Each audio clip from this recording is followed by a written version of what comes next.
किसी भी जीव में जागती है वो मैं ही जगाता हूँ। या बोला ये भी है कि जो देवी देवताओं की पूजा करते हैं वो मुझे प्राप्ति नहीं कर सकते, क्योंकि शरीर पूजते रह गए, आत्मा का ज्ञान नहीं हुआ। लेकिन फिर भी मैं उनकी श्रद्धा को देवी देवताओं में टिकाता हूं। क्यों? क्योंकि कहीं गलत कामों में ना लग जाए।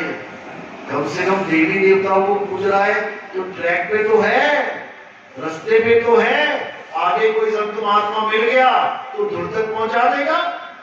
पता लगा देवी देवता भी छोड़े और संत को भी छोड़ा और चला गया नशे पत्ते करने, गांजा भांग अफीम चोरी चमारी इसमें चकारी करेगा, इसमें दिक्कत हो जाएगी।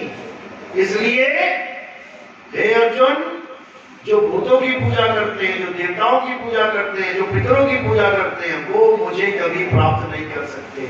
अध्याय 7 अच्छी तरह पढ़ो, 21 से लेके 25 तक। ये 21 से लेके 25 तक के श्लोकों में लिखा है। लेकिन बात वहीं आती है घूम के कि आत्मा को जानना।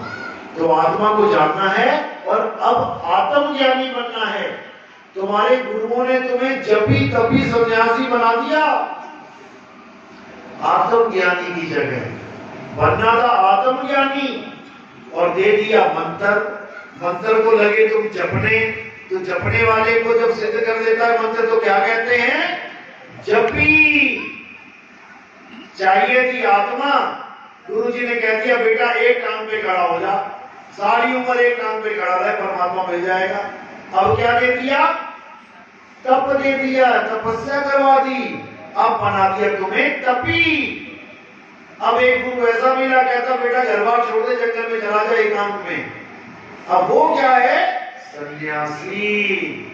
तो हमें आत्मज्ञानी गुरु की जगह कैसे गुरु मिल गए?